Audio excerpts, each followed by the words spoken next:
وبرکاتہ۔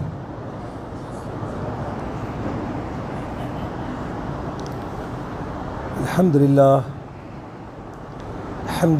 نحمده ونستعینه ونستغفره ونؤمن به ونتوکل علیہ ونعوذ باللہ من شرور انفسنا ومن سیئات اعمالنا من يهده الله فلا مضل له ومن يضلله فلا هادي له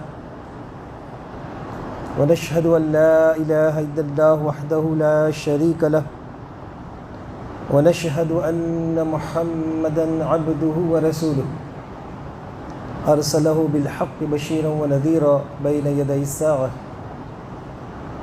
من يطع الله ورسوله فقد رشد واهتدى ومن يعصهما فإنه قد غوى أما بعد أعوذ بالله من الشيطان الرجيم بسم الله الرحمن الرحيم سبحان الذي أسرى بعبده ليلا من المسجد الحرام إلى المسجد الأقصى الذي باركنا حوله لنريه من آياتنا إنه هو السميع البصير صدق الله العلي العظيم إن الله وملائكته يصلون على النبي يا أيها الذين آمنوا صلوا عليه وسلموا تسليما اللهم صل على سيدنا نبينا مولانا محمد وعلى آله وصحابه وبارك وسلم اما بعد، میرے بہت ہی قابل احترام بزرگوں، بھائیوں، عزیز نوجوان دوستوں اور پیارے بچوں، ہم سال کے ایک انتہائی متبرک مہینے کے آخری عشرے کے آخری ایام میں ہیں۔ عین ممکن ہے کہ آج کا یہ دن اس رمضان المبارک کا آخری دن ہو۔ یہ اللہ رب العزت کا بے انتہا فضل اور ہم گنہگار بندوں پر انتہائی احسان ہے کہ اس نے ہمیں یہ مبارک مہینہ، روزوں والا مہینہ، نزول قرآن کا مہینہ، ہمدردی و غمگساری کا مہینہ، مغفرت اور جہنم سے نجات حاصل کرنے کا مہینہ عطا فرمایا۔ جیسے بھی ہم سے ہو سکا اپنے ٹوٹے پھوٹے کمزور ایمان کے ساتھ ہم نے رمضان کے روزے اور راتوں کے قیام کی کوشش کی۔ ہم نے اپنی مقدور بھر طاقت بھر کوشش کی اور اللہ کی ذات سے امید ہے کہ وہ اپنے مقام اور مرتبے کے مطابق اسے قبول فرما لے اپنی بارگاہ میں، اور اپنی شایان شان اس کا اجر و ثواب بھی ہمیں عطا فرمائے۔ محترم بھائیوں، اس طرح کے کئی رمضان ہماری زندگی میں آئے اور چلے گئے۔ زندگی باقی رہی اگر تو اور ہو سکتا ہے مواقع ملے ہم کو، لیکن یہ رمضان کیوں آتا ہے؟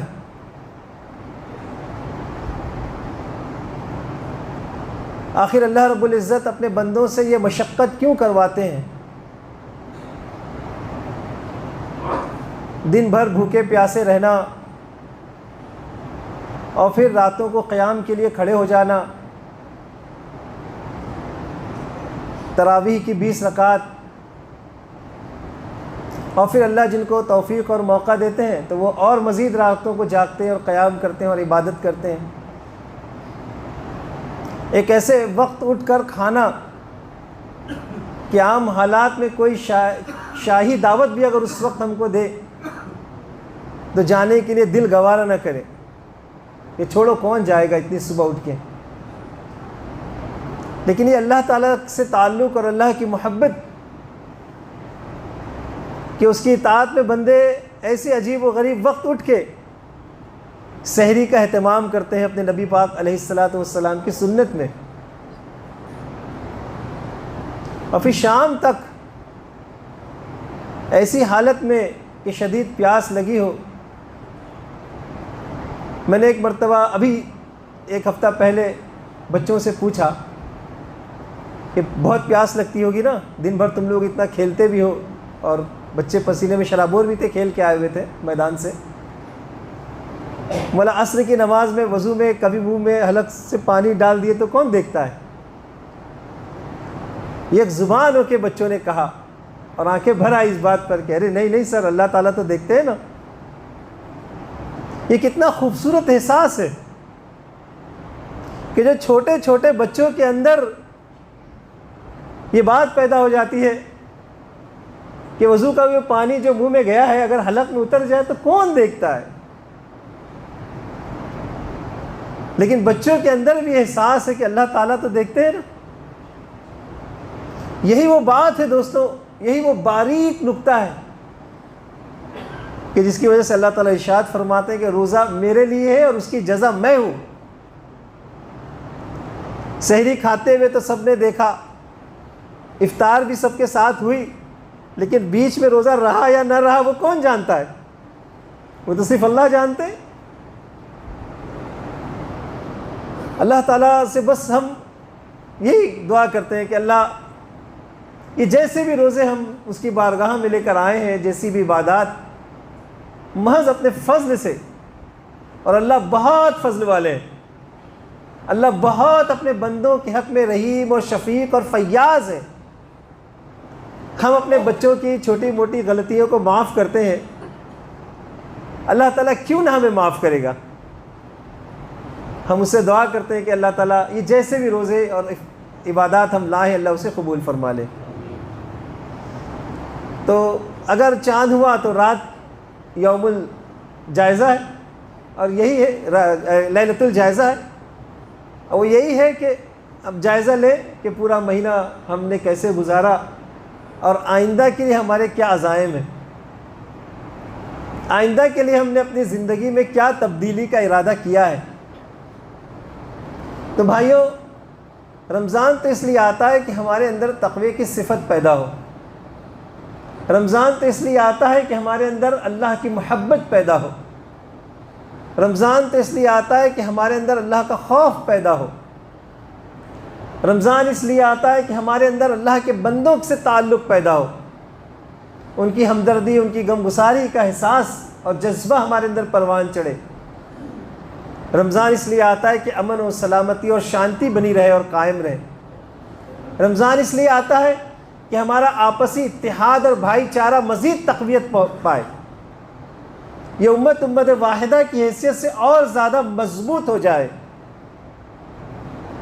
اور پھر جب یہ گزرتا ہے اور اس کے فوراً بعد جو عید کا دن آتا ہے وہ اصل میں اپنی مزدوری لینے کا دن ہوتا ہے۔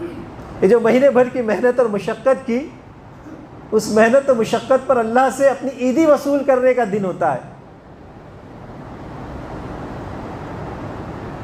تو محترم بھائیوں، کیوں نہ اس بات کا عہد کیا جائے آج اور آج کی شب اور کل عیدی وصولنے سے پہلے کہ ہم اپنی یہ 11 مہینے والی زندگی یا اس دن کے بعد والی زندگی اللہ کی محبت اور اس کی اطاعت میں بسر کرنے کی کوشش کریں گے۔ ارے میرے بھائیوں، کوشش کی بھی نیت اگر کر لیں، صرف کوشش کی نیت کر لیں تو اللہ تعالیٰ تو بڑے فضل والے ہیں، بے حد حساب اس مہینے کا اجر ہم کو عطا فرما دیں گے۔ اور پھر ہر شخص اپنی شایان شان عیدی دیتا ہے نا، جو 10، 5، 50 روپے سے لے کے 1000 اور 2000 اور کئی ہزار روپے تک چلتی ہے عیدی بچوں کی۔ اللہ سے کیا امید رکھتے ہیں ہم؟ اس کے یہاں تو حساب ہی نہیں ہوتا، اس کا خزانہ تو، اس کے خزانے میں کوئی کاؤنٹنگ سسٹم نہیں ہے۔ وہ جب دیتے ہیں تو بے حد حساب دیتے ہیں، اور جب دیتے ہیں تو ان کے خزانے میں کوئی کمی واقع نہیں ہوتی۔ اللہ تعالیٰ ہماری ان عبادات کو اور روزوں کو قبول فرمائے۔ افسوس ہوتا ہے بھائیوں جب ہم دیکھتے ہیں کہ وہ راتیں جو عبادت کے لیے تھیں، وہ راتیں جو اللہ کے حضور گڑ گڑانے کے لیے تھیں، وہ راتیں جو اللہ کے حضور اپنے آپ کو پیش کرنے کے لیے تھیں، ہمارے بازار اتنے بھر جاتے ہیں ان راتوں میں کہ راتوں کو راستے میں چلنے کی جگہ نہیں ہوتی۔ یہ بالکل اس کا اپوزٹ ہو جاتا ہے کہ بازاروں کی رونق اتنی بڑھ گئی، اور افسوس کہ رات کو یعنی آدھی رات کے بعد تک صورتحال یہ ہے کہ راستہ چلنا مشکل ہے۔ اپنے اس رویے پر بھی ہم سب کو غور کرنا چاہیے۔ ہم ہر سال آپ سے یہ کہتے ہیں اور پھر اس بار آپ سے کہہ رہے ہیں بھائیوں کہ جتنا ممکن ہو سکے اپنی بازاری مصروفیات کو، بازار کی مصروفیات کو رمضان سے پہلے ہی پورا کر لینے کی کوشش کیا کریں، اور رمضان کو عبادات کے لیے اللہ سے تعلق کو جوڑنے کے لیے مخصوص رکھیں۔ یہ بڑی قیمتی ایام، بہت ہی قیمتی دن اور بہت ہی قیمتی راتیں ہوتی ہیں اس کی۔ اور کل کی رات تو اہل اللہ کہتے رہے کہ جو کل رات گزر گئی وہ تو بہت اہم رات تھی۔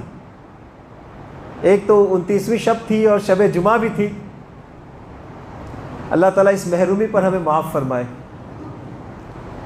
محترم بھائیوں، جیسا کہ ہم نے یہ بات عرض کی تھی کہ یہ رمضان کا مہینہ ہمدردی اور غم گساری کا مہینہ ہے۔ رمضان کا مہینہ اتحاد اور اتفاق اور بھائی چارے کا مہینہ ہے۔ رمضان کا یہ مہینہ پوری امت کے ساتھ اپنے رشتے اور اپنے تعلق کو جوڑنے کا مہینہ ہے۔ یہ اس بات کے اظہار کا مہینہ ہے کہ امت اصل میں ایک ہی امت ہے، اور اس امت کے کسی ایک حصے میں بھی اگر تکلیف ہوگی تو پوری امت اس تکلیف کو محسوس کرے گی۔ جیسا کہ اللہ کے نبی صلی اللہ علیہ وسلم نے امت کو ایک جسم سے مثال دی ہے کہ جسم میں اگر پیر میں بھی درد ہوگا تو سر اس کی تکلیف کو محسوس کرے گا۔ ایک ہاتھ میں درد ہوگا تو دوسرا ہاتھ اس کی تکلیف کو محسوس کرے گا۔ امت کا یہ اعجاز، امت کا یہ رویہ کبھی معدوم نہیں ہونا چاہیے، کبھی ختم نہیں ہونا چاہیے۔ اس وقت پوری دنیا میں مسلمان ایک عجیب و غریب کیفیت سے گزر رہے ہیں، اور یہ کیفیت دو وجوہات سے ہے بھائیوں۔ ہم جب اخبارات کا مطالعہ کرتے ہیں اور خبریں جب سنتے ہیں تو ہم یہ دیکھتے ہیں کہ دنیا کے جس خطے میں ہم انگلی رکھیں تو معلوم ہوگا کہ مسلمان اس وقت بہت پریشان کن حالات سے گزر رہے ہیں۔ یہ پریشانی ایک تو خود ہمارے اپنے اعمال کی وجہ سے ہے کہ جس کام کے لیے اللہ تعالیٰ نے ہمیں اس دنیا میں بھیجا تھا اور امت والی جو حیثیت اللہ نے ہمیں عطا فرمائی تھی، امت والی حیثیت، اور امت کا مطلب ہی ہوتا ہے کہ انسانوں کا وہ گروہ جو کسی خاص کام کے لیے کوئی ٹاسک دے کر دنیا میں بھیجا جائے، ورنہ ہمارے لیے قوم کا لفظ استعمال ہوتا۔ قومیں جو جغرافیائی حدود کی وجہ سے بنتی ہیں، جو زبان کی وجہ سے، تہذیب اور کلچر کی وجہ سے بنتی ہیں، یا مذہب کی وجہ سے وجود میں آتی ہیں، وہ قوم ہوتی ہیں۔ میرے بھائیوں، ہم لوگ قوم نہیں ہیں۔ اللہ تعالیٰ نے ہمیں قرآن مجید میں امت کا نام دیا ہے، اور اب آپ ڈکشنری میں دیکھیں گے تو معلوم ہوگا کہ امت انسانوں کے اس گروہ کو کہتے ہیں جو ایک ٹاسک دے کر دنیا میں بھیجے جائیں۔ اس وقت ہماری آواز سننے والے جتنے بھی ہمارے بھائی اور بہنیں ہیں، میں ایک سوال پوچھتا ہوں اور آپ اپنے آپ سے وہ پوچھئے کہ وہ ٹاسک جو مجھے دیا گیا ہے اور جس کے لیے میں امت کا حصہ ہوں، کیا مجھے معلوم ہے میں کیا کام دے کر بھیجا گیا ہوں؟ اس دنیا میں میرے کرنے کا کام کیا ہے؟ سب لوگ دنیا کما رہے، ہم بھی کما رہے، سب لوگ اپنی اور اپنے بال بچوں کی فکر کر رہے ہیں، ہم بھی کر رہے ہیں، سب لوگ جو اپنی دنیا کو خوشگوار اور بہتر سے بہتر بنانے کی دوڑ دھوپ میں لگے ہوئے ہیں، ہم بھی لگے ہوئے ہیں۔ میرے بھائیوں، اس سے آگے بڑھ کے ہمارا کام کیا ہے، وہ اس پر ہم کو غور کرنا چاہیے، سوچنا چاہیے۔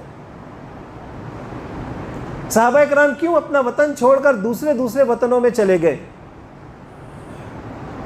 یہ دین کیسے دنیا کے ایک ایک کونے میں پھیل گیا؟ مدینہ تک یا مکہ تک صرف محدود نہیں رہا۔ وہ کون سا احساس تھا، وہ کون سی فکر تھی جو مسلمانوں کو کبھی افریقہ کے صحراؤں میں، امیزون کے جنگلوں میں، اور عرب کے ریگستان میں، اور یہاں ہند اور دوسرے علاقوں کے بالکل انٹیریئر اور کونے کونے تک مسلمانوں کو لے گئی؟ وہ کون سا جذبہ تھا؟ اس پر آپ غور کریں۔ اس پر آج گفتگو نہیں ہوگی، لیکن یہ سوال چھوڑ رہے ہیں آپ کے لیے کہ اس پر غور کریں کہ وہ کون سا جذبہ تھا کہ یہ دین پوری دنیا میں پھیل گیا اور مسلمان پوری دنیا کے چپے چپے میں پہنچ گئے۔ اپنی ذمہ داری کو نہ ادا کرنے کی وجہ سے بھیجنے والے کی طرف سے یقیناً سزا تو ملے گی، اور وہ کہیں نہ کہیں ہمیں مل رہی ہے۔ دوسری وجہ یہ جو حالات ہیں اس کا سبب، دوسری وجہ وہ اللہ تعالیٰ کی طرف سے آزمائش اور امتحان ہے۔ یہ بات اللہ نے قرآن میں طے فرما دی ہے، اور قرآن مجید میں کم سے کم 3 مرتبہ یہ بات آئی ہے، اس سے زیادہ، کہ ہم تمہیں ضرور آزمائیں گے، ہم ضرور تمہارا امتحان لیں گے، اور یہ جانچ کر دیکھیں گے کہ تمہارے اندر پکے اہل ایمان کون ہیں جو اللہ تعالیٰ اور اس کے رسول پر خلوص دل کے ساتھ ایمان لائے ہیں۔ ہم سے پہلے کی جو امت تھی، ہم سے پہلے کے جو مسلمان تھے، وہ کون لوگ تھے؟ بنی اسرائیل۔ اللہ تعالیٰ نے بنی اسرائیل کو بھی خوب آزمایا تھا۔ ان کو تو بہت مشکل دور سے گزرنا پڑا، 40 سال تک صحرا میں بھٹکتے رہے، کئی بار دوسرے بادشاہوں کے ذریعے سے وہ پٹے گئے، مارے گئے، قتل کروائے گئے، وطن سے بے وطن کیے گئے، اور بھٹکتے رہے وہ پوری دنیا میں۔ لیکن اس کے باوجود انہوں نے ان حالات سے کوئی سبق نہیں لیا، یہاں تک کہ اللہ تعالیٰ نے اس قوم کو ہمیشہ کے لیے مغضوب علیہم قرار دیا، کہ جن کے اوپر اللہ کا غضب نازل ہوا، اللہ تعالیٰ جن سے ناراض ہو گئے، اور اب ان کے لیے ہدایت کے راستے بند کر دیے گئے۔ اس طرح کی صورتحال پیدا ہو گئی۔ ہمارے لیے وہ قوم ایک مثال ہے کہ خدا نخواستہ کہیں ہم ان کے نقش قدم، ان کے پیروں، ان کے راستوں پہ نہ چلنے لگے۔ اسی لیے اللہ کے رسول صلی اللہ علیہ وسلم نے مثال دے کر فرمایا کہ تم اپنے پچھلی امت کی پیروی کرو گے، بس ایک جیسے ایک جوتا دوسرے جوتے کے مانند ہوتا ہے، ایک دم یکساں ہوتا ہے نا، وہ بالکل ویسا۔ اور ایک حدیث میں آپ نے فرمایا کہ تم ان کے پیچھے پیچھے چلو گے، یہاں تک کہ ان کا کوئی فرد اگر گھوس کے بل میں گھسے گا تو تم بھی اس میں گھسنے کی کوشش کرو گے۔ اس کا مطلب یہ نہیں ہے کہ ہم ویسا کریں اب، چونکہ حضور نے فرمایا ہے۔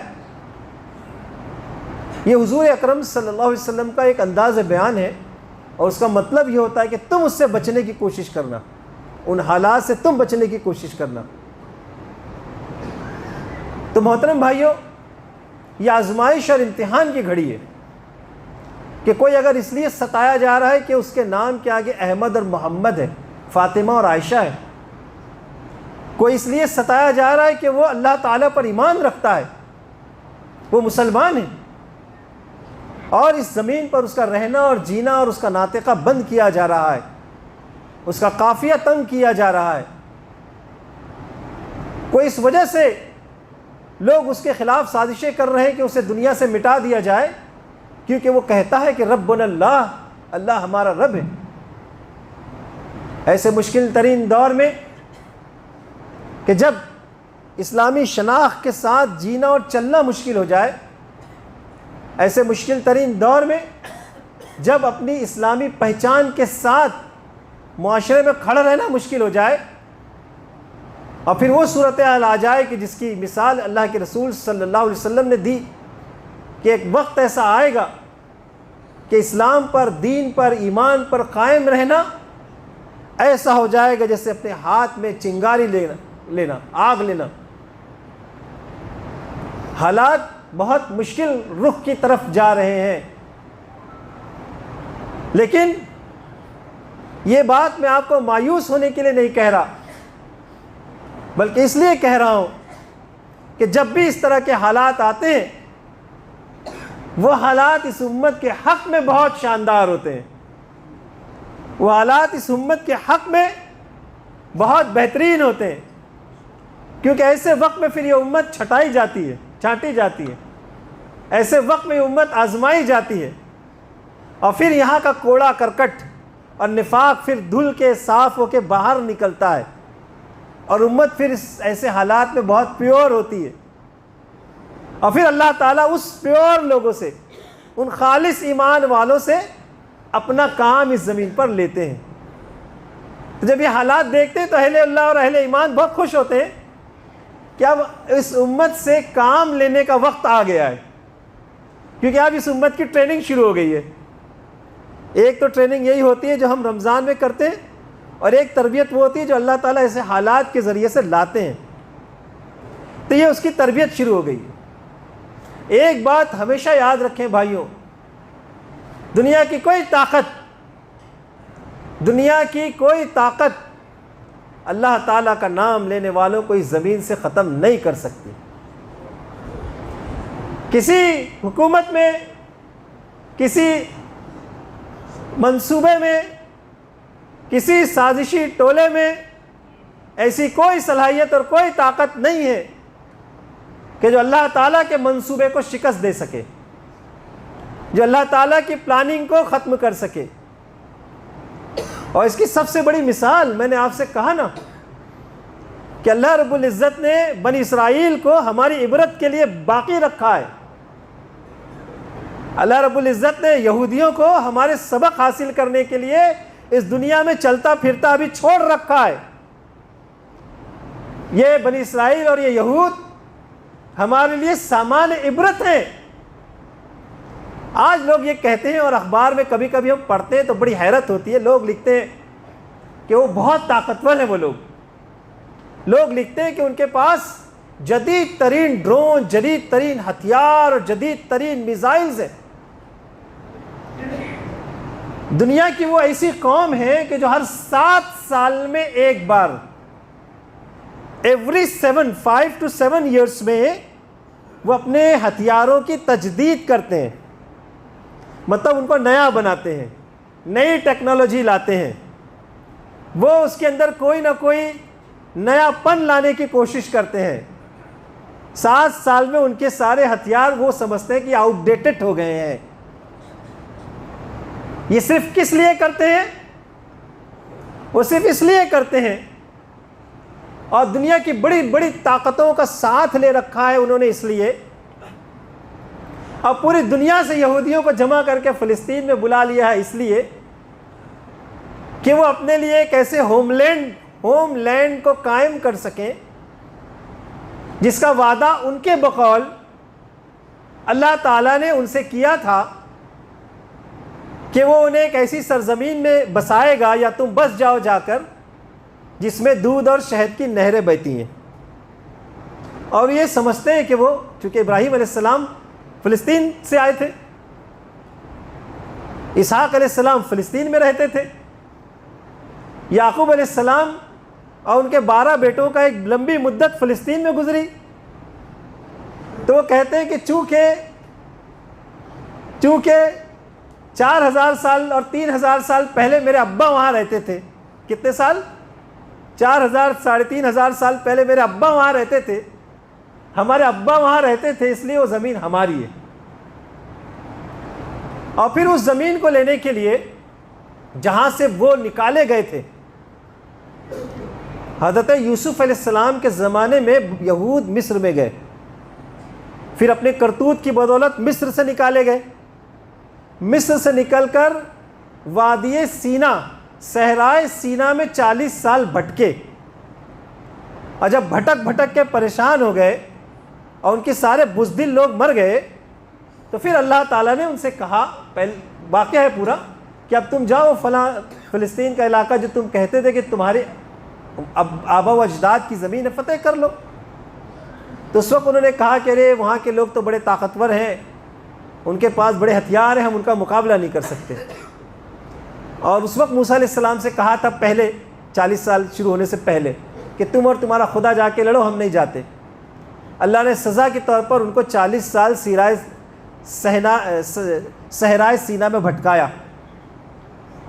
پھر 40 سال بعد ان کا وہاں پر جانا نصیب ہوا، لیکن وہاں بھی وہ اپنے کرتوتوں کی بدولت زیادہ دن نہیں ٹک سکے۔ مسلسل اللہ کی احکامات کی خلاف ورزی، بزدلی اور عیش و عشرت میں پڑ جانے کی وجہ سے پھر ان پر ایک موقع آیا کہ وہاں کے باشندوں نے جو پہلے رہتے تھے انہوں نے پھر ان کو بے دخل کیا وہاں سے، اور پھر وہ بھٹکے۔ اس وقت جب وہ فلسطین سے نکلے 2000 سال پہلے، نوٹ کریں، اس وقت جو فلسطین سے 2000 سال پہلے نکلے تو 2000 سال تک یہودیوں کو اس زمین پر کوئی ٹھکانہ نہیں ملا۔ یہ تو پوری تاریخ ان کے پاس بھی ہے، ہمارے پاس سب جانتے، پوری دنیا میں یہ بکھر گئے۔ اور وہی بکھراؤ تھا کہ اس میں سے 3 قبیلے مدینہ میں آ کے بس گئے تھے، بنو قینقاع، بنو نذیر اور بنو قینقاع، بنو نذیر اور ایک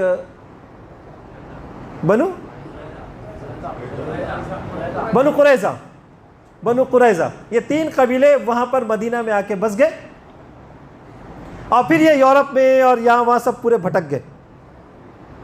اس کے بعد پھر ان کے اندر جو صہیونی تحریک اٹھی اور اس نے یہ نظریہ جب گڑھا کہ 2000 سال سے ہم بھٹک رہے ہیں، ہمارا کوئی ہوم لینڈ نہیں ہے، واپس ہم کو اسی زمین پر جانا چاہیے جو توریت میں اللہ نے ہمارے نام لکھی ہے۔ اور پھر یہ وہاں بسنا شروع ہوئے، زمینیں خرید کر زمینیں خریدنا شروع کی، وہاں پر تحریک چلی اور انہوں نے ساری دنیا میں یہ میسج بھجوایا یہودیوں کو، اور دھیرے دھیرے وہاں مسلمانوں کو بے دخل کر کے وہ اپنی طاقت اور قوت بڑھاتے رہے، یہاں تک کہ 1948 میں، آپ سمجھ رہے ہیں 2000 سال بعد 1948 میں، یعنی ابھی کی بات ہے، انہوں نے فلسطین کے ایک حصے پر اسرائیلی ریاست کے قیام کا اعلان کیا۔ پوری دنیا کے جتنے بھی قوانین ہیں ان کے مطابق یہ اعلان سراسر دھاندلی تھی، یہ اعلان سراسر گھسپیٹ تھا، یہ سراسر زور اور زبردستی تھی کہ کچھ لوگ جو وہاں کے مالک ہیں، پہلے سے وہاں رہتے آ رہے ہیں، آپ انہیں بے دخل کر دیں اور وہاں پر قبضے کے لیے آپ یہ بتائیں کہ چونکہ ہماری کتاب میں یہ زمین ہمارے نام لکھی ہے اس لیے ہم یہاں کے حقدار ہیں، اور ان کو بے دخل کرنے کے لیے ہر طرح کی لوٹ کھسوٹ اور ہتھ کنڈوں کا آپ استعمال کریں۔ کس نے ان کو اس کی اجازت دی؟ لیکن میرے بھائیوں، اپنی معاشی طاقت کے بلبوتے پر، چھل کے بل پر، کپٹ کے بل پر، دھوکے کے بل پر، کہ بنی اسرائیل ہمیشہ یہ کرتے رہے ہیں، اور جس کی بدولت کئی مرتبہ ان کو قتل ہونے کی سزا بھی دی گئی ہے۔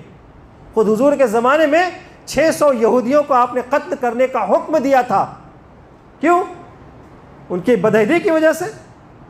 اور یہ بات بنی اسرائیل بھی جانتے ہیں، انہوں نے اس کو وہ نہیں کیا، کبھی ڈینائی نہیں کیا، اور وہ اس کو ایکسیپٹ کرتے کہ ہاں ان لوگوں نے ایسی حرکتیں کی تھیں۔ وہ اپنی بدعہدی کی بنیاد پر یہ آج فلسطین پر قابض ہوتے ہوتے اس کے بڑے حصے پر آج انہوں نے اپنا قبضہ جما لیا، اور نہ صرف جما لیا بلکہ روزمرہ کی صورتحال اور خبریں آپ دیکھ رہے ہیں کہ وہ اپنے گریٹر اسرائیل کے قیام کے لیے مسلسل کوششیں اپنی جاری رکھے ہوئے ہیں۔ ساری دنیا اپنے اپنے پارلیمنٹ میں اپنا نقشہ لگا کے رکھتی ہے، اور کتابوں میں بتایا جاتا ہے کہ ہماری ٹیریٹری ہے، یہ ہمارا نقشہ ہے، یہ ہماری حکومت کی حدیں ہیں۔ کوئی ان سے کیوں نہیں پوچھتا کہ آپ بھی اپنا نقشہ بتائیے نا، آپ کی بھی ٹیریٹری ہم کو بتائیے نا، کہ آپ کی حدیں اور آپ کا حکومت کا جو دائرہ ہے وہ کہاں سے کہاں تک ہے۔ کیوں ان کی کتابیں میں وہ نقشہ نہیں آتا جس پر آج وہ قابض ہیں؟ نہیں، انہوں نے بھی اپنا نقشہ بنایا ہے، لیکن وہ نقشہ نہیں ہے جس میں وہ آج قابض ہیں، بلکہ اس کے اندر پورا فلسطین، شام، عراق کا ایک حصہ، ترکی کا ایک حصہ، اور خاکم بدہن، اللہ کی پناہ نعوذ باللہ، مدینہ منورہ بھی اس کے اندر شامل ہے۔ اور ایک سانپ کے ذریعے سے انہوں نے اس نقشے کو، کہ ایک سانپ ایسے پھن بار کے کنڈلی مار کے بیٹھا ہے، کیونکہ ان کے یہاں سانپ ایک خاص مذہبی علامت کے طور پر مانا جاتا ہے۔ موسیٰ علیہ السلام نے عصا پھینکا تھا تو سانپ بن گیا تھا نا، تو ایک مذہبی علامت کے طور پر وہ مانا جاتا ہے۔ سانپ اور گائے ان کی مذہبی علامت ہے۔ کچھ کلک ہوتا ہے نا کہ اور کون لوگ سانپ کو اتنا مانتے ہیں اور گائے کو اتنا مانتے ہیں، تو ان کی مذہبی علامت ہے۔ وہ سانپ کے ذریعے سے انہوں نے اپنے پارلیمنٹ میں جو نقشہ لگایا ہوا ہے اس میں یہ سارے کے سارے علاقے شامل ہیں۔ آج دنیا کا کوئی ملک کسی پڑوس کے ملک کا ایک حصہ اگر اپنے نقشے میں دکھا دے تو اس پہ ہنگامہ کھڑا ہو جائے گا۔ ہمارے اور چین کے بیچ جو چلتا رہتا ہے کہ وہ نقشے میں کچھ بتاتے ہیں تو ہنگامہ کھڑا ہو جاتا ہے، لیکن اتنے دھڑلے سے انہوں نے دنیا کے کئی ممالک کے حصوں کو اپنے نقشے میں شامل کر رکھا ہے، اور نہ صرف شامل کر رکھا ہے بلکہ اپنے اس توسیعی عزائم اور منصوبے پر عمل کرنے کے لیے مسلسل کوشش کر رہے ہیں۔ اس پر ان کو کوئی بولنے والا نہیں۔ یہ کھلے کھلے ظلم اور ہٹ دھرمی اور دھاندلی ہے دوستوں۔ آج آپ دیکھ رہے ہیں کہ عین 27ویں شب میں جب مسلمان مسجد اقصی میں نماز ادا کر رہے تھے، تراویح کی نماز ادا کر رہے تھے، اور اللہ تعالیٰ فلسطین کے مسلمانوں کو استقامت عطا فرمائے۔ محترم بھائیوں، مسجد اقصی فلسطین کی ایک مسجد کا نام نہیں ہے، جس طرح مسجد نبوی مدینہ کی ایک مسجد کا نام نہیں ہے۔ مسجد حرام مکہ کی صرف ایک مسجد نہیں ہے، بلکہ وہ ساری دنیا کے مسلمانوں کا ورثہ ہے۔ مسجد حرام، حرمین شریفین ساری دنیا کے مسلمانوں کا ورثہ ہے۔ ہمارے جذبات، ہمارے احساسات ان دونوں سرزمین سے وابستہ ہے۔ ہم یہ کیوں بھول جاتے ہیں کہ جس طرح حرم کعبہ حرم ہے، حرم مدینہ حرم ہے، اسی طرح حرم اقصی بھی حرم ہے، اور اللہ کے رسول صلی اللہ علیہ وسلم نے اس کی زیارت کرنے کا اور اس مسجد پہ جا کر نماز پڑھنے کا مسلمانوں کو حکم دیا ہے۔ وہ مسجد، وہ علاقہ جہاں سے ہمارے آقا سیدنا محمد رسول اللہ صلی اللہ علیہ وسلم معراج کے مبارک سفر پر تشریف لے گئے، اور وہ ماحول، وہ علاقہ جس کے بارے میں اللہ کہتے ہیں بارکنا حولہ، کہ جس کے ماحول میں، جس کے اطراف میں ہم نے برکتیں رکھی ہوئی ہیں، جہاں پر نبی کریم صلی اللہ علیہ وسلم نے سارے انبیاء، کیا منظر رہا ہوگا بھائیوں، تصور نہیں کر سکتے۔ اللہ کے سارے انبیاء وہاں پر جمع ہو گئے، اللہ نے جمع فرما دیا ان کو، اور نبی کریم صلی اللہ علیہ وسلم کی امامت میں وہاں پر سارے نبیوں کی امامت میں نماز ادا کی گئی۔ کیسا مبارک چپا چپا ہوگا، مبارک زمین ہوگی وہ۔ مسلمان وہاں قصد کر کے، زیارت کا قصد کر کے جانے کا حکم جس کا دیا گیا۔ ہمارے حضور نے تو یہاں تک فرمایا کہ ایک وقت آئے گا، آپ نے پیشن گوئی کی تھی کہ ایسے حالات آئیں گے، اور کہا تھا کہ یار تم میں سے کسی سے ممکن ہو سکے تو اگر وہ وہاں جا کر ایک چراغ بھی جلا سکتا ہو تو وہاں جا کے روشنی کر دینا۔ انبیاء کی وہ مبارک سرزمین، اور آج بھی وہاں پر وہ قبۃ الصخرہ جو عمارت ہے، اس کے نیچے وہ چٹان واقع ہے جہاں اللہ کے رسول صلی اللہ علیہ وسلم نے معراج کے سفر، یعنی حرم سے، مکہ سے آپ یہاں تشریف لائے مسجد اقصی، اور وہاں سے پھر آسمان کی سیر کو گئے تو براق کو وہاں باندھ دیا تھا، تو وہ جگہ آج بھی وہاں پر موجود ہے۔ حضرت عمر بن عبدالعزیز کے زمانے میں وہاں پر قبۃ الصخرہ تعمیر کیا گیا، ایک ٹوم بنا دیا گیا وہاں پر۔ تو ایسی مقدس سرزمین، یہ صرف فلسطینیوں کا حق نہیں ہے بھائیوں، ساری دنیا کے مسلمانوں کی جذباتی وابستگی، دلی وابستگی ہے اس زمین سے۔ لیکن کیا یہ بات ہم نہیں سمجھ رہے کہ وہ فلسطینی مسلمان ہم سب کی طرف سے فرض کفایہ ادا کر رہے ہیں. وہ صرف اپنے ہوم لینڈ کو بچانے کی کوشش نہیں کر رہے, وہ اپنے آبا و اجداد کی سرزمین کو بچانے کی کوشش نہیں کر رہے, بلکہ اس کے ساتھ ساتھ وہ مسجد اقصیٰ کی بھی بازیافت کی اور اس کو بچانے کی کوشش کر رہے ہیں. یہودیوں کا دعویٰ یہ ہے کہ حضرت سلیمان جو کہ یہودیوں کے جد ہیں, ان کے فور فادرز ہیں, ہمارے بھی نبی ہیں, پیغمبر ہیں, انہوں نے یہاں پر ایک ہیکل سلیمانی تیار کیا تھا. وہ بعد میں دوسری لڑائیوں میں وہ ٹوٹ کر تباہ ہو گیا اور اس کی صرف ایک دیوار بچی جس کو وہ دیوار گریا کہتے ہیں. مطلب وہاں جا کے وہ ماتم کرتے ہیں اور روتے ہیں اس دیوار کے پاس اور یاد کرتے ہیں کہ وہ ہمارا ایک زمانہ تھا اور وہاں پر یہ ہم سب رہتے تھے. ان کا پلان یہ ہے کہ یہ پوری مسجد اقصیٰ کو گرا دیا جائے اور جب گرا دیں گے تو اس کے نیچے سے حضرت سلیمان علیہ السلام نے جو ہیکل تعمیر کیا تھا اس کی بنیادیں ملیں گی اور انہی بنیادوں پر دوبارہ ہم کو ایک ہیکل سلیمانی تیار کرنا ہے. ڈوم آف سولومن ہم کو قائم کرنا ہے, وہ اس کی کوشش میں. لیکن اس کے لیے ضروری ہے کہ مسجد اقصیٰ کو پہلے ڈھایا جائے اور وہ مسلسل اس کی کوشش کرتے ہیں اور مسلمان اس کو بچانے کی کوشش کرتے ہیں. ایسے سخت حالات میں تلواروں اور بندوقوں کے ساتھ نماز عشق ادا ہوتی ہے تلواروں کے سائے میں, تو یہ بندوق کے سائے میں یہ مسلمان میرے بھائیوں وہاں پھر بھی نماز ادا کر رہے ہیں. اور اس حالت میں کر رہے ہیں کہ مرد, بزرگ, جوان, عورتیں اور بچے سب جاتے ہیں. یہ سب لوگ اپنے سر پر کفن باندھ کے جاتے ہیں کہ پتہ نہیں ہم واپس گھر پہ آ سکیں گے یا نہیں.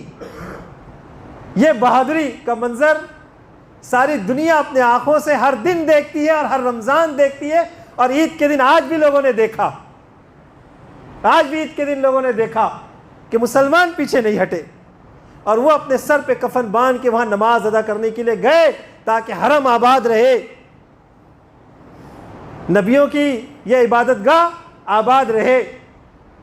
محترم بھائیوں, واپس پیچھے لے کے چلتا ہوں آپ کو یہ بتانے کے لیے کہ میں نے آپ کے سامنے عرض کیا کہ اسرائیل آج کتنا طاقتور ہے لوگ جیسا کہ بتاتے ہیں, لیکن ان کی ساری طاقت, ان کے سارے ڈرون کے مقابلے میں یہ مسلمانوں کا اتحاد اور یہ مسلمانوں کا ایمان اور یہ مسلمانوں کا یقین, آج یہ اتحاد اور ایمان اور یقین ہے کہ ان کے سارے ہتھیار بیکار ہو گئے. وہ اتنی طاقت کے باوجود آج فلسطین کو ختم نہیں کر سکے, مسلمانوں کو وہاں سے نیست و نابود نہیں کر سکے. مسلسل حملوں کے باوجود ان کے عقوبت خانے یعنی جو جیل دیکھ رہے ہیں آپ, کتنی سزائیں دی جاتی ہیں وہاں پر, کیسے کیسے پکڑ کے لوگوں کو وہاں پر ڈالا جاتا ہے. میرے پاس اس وقت پوری رپورٹ موجود ہے کتنے ہزار مسلمان فلسطینی اسرائیل کی جیلوں میں قید ہیں. لیکن آپ نے وہ منظر دیکھا کہ ان کا چھوٹا چھوٹا بچہ ان کے ہتھیاروں اور ان کی بندوقوں اور ان کے سارے وسائل کا مقابلہ کس سے کرتا ہے؟ وہ پتھر سے کرتا ہے, اور تکبیر کی آواز کے ساتھ وہ پتھر ان پر برساتا ہے. اور یہ اللہ تعالیٰ کا فضل ہے کہ ان کے وہ پتھر ان پر جو بم کی طرح گرتے ہیں. مطلب ہم یہ نہیں کہتے کہ کوئی معجزہ برپا ہوتا ہے, لیکن یہ بات آج ساری دنیا اپنے آنکھ سے دیکھ رہی ہے, ساری دنیا اپنے آنکھوں سے دیکھ رہی ہے کہ فلسطین میں آج تلوار کے مقابلے میں خون کی فتح ہو رہی ہے, تلوار کے مقابلے میں ایمان کی فتح ہو رہی ہے. اور وہ واقعہ ہماری آنکھوں کے سامنے آتا ہے کہ بارہا ایسا ہوا کہ چھوٹے بڑا گروہ پر چھوٹا گروہ غالب آ گیا. ایمان کی بنیاد, کم من فئۃ قلیلۃ غلبت فئۃ کثیرۃ باذن اللہ, اللہ کے حکم سے وہ غالب آ گیا. بارہا ایسا ہوا. یہ وہ بڑی تمہید تھی جو ہم نے آج آپ کی گفتگو میں کی نا, یہ صرف تمہید تھی ایک جملہ کہنے کے لیے. وہ جملہ صرف اتنا ہے جو آج کا یہ ہماری گفتگو کا وجہ ہے کہ فلسطین ہمارے لیے مثال ہے نا, وہ ختم نہیں کر سکے. اب مسلمانوں کو ختم کرنے والے جتنی سازشیں کرنا چاہیں کریں, جتنے منصوبے بنانا چاہیں بنائیں, وہ بھی اچھی طرح یاد رکھ لیں کہ دنیا سے مسلمانوں کو ختم نہیں کر سکتے. اور ہم اور آپ بھی اچھی طرح یاد رکھیں کہ جس طرح ایمان نے آج وہاں پر ان کو ثابت قدم رکھا ہوا ہے, وہی ایمان ہم کو یہاں بچائے گا. وہ جو صبر نے جس طرح ان کو وہاں پر آج ایک مقام عطا کیا ہے، وہی صبر اور استقامت آج ہماری یہاں حفاظت کرے گا. تو ہمیں ضرورت کس کی ہے؟